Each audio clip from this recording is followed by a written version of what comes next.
Pumalo na sa 3.75 billion pesos ang halaga ng pinsala sa infrastruktura dahil sa pananalasa ng habagat at tatlong magkakasunod na bagyo na tumama sa bansa.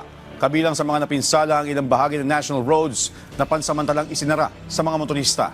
May report si Harley Valbuena. Nadadaanan na muli ang karamihan sa national roads na binaha sa kasagsagan ng bagyong Krising at habagat.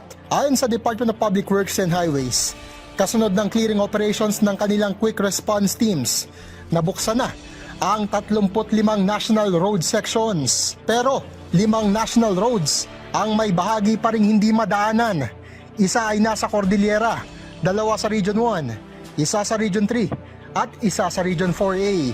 Kasama rito ang Cannon Road na mananatili pa ring sarado, lalo na't mayroong mga bagong bagyo. For safety reason, we have to render it close to general traffic muna until such time na itong fenomeno ng habagat at saka yung effect ng dumarating na typhoon, hindi po namin pinabubuksan. So we are recommending ng mga papunta ng bagyo, gamitin muna po yung Marcos Highway at saka Nagilian Road for the time being.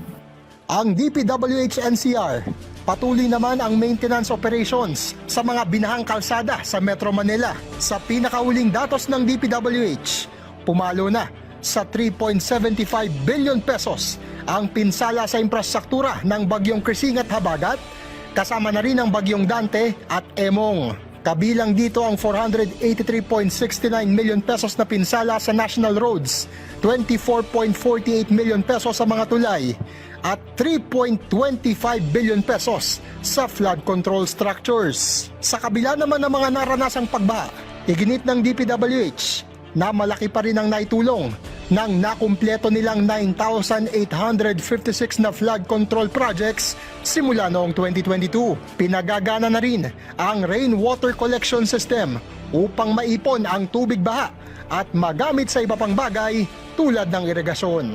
Gumagawa po kami ng mga retarding basins wherever it is technically feasible para yung maiipon natin yung mga tubig na pwedeng gamitin sa irigasyon, sa kahit na sa water supply at saka kung ano-ano man, no? Kaysa sa yung dumadaloy lang yung tubig ba papunta sa dagat.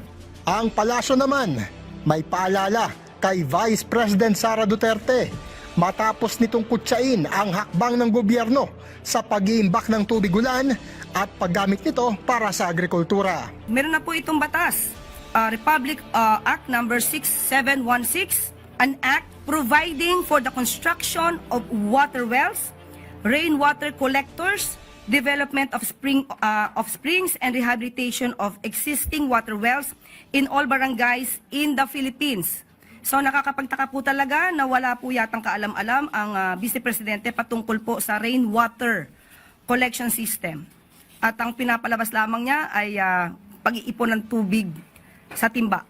Para sa Integrated State Media, Harley Valbuena ng PTV.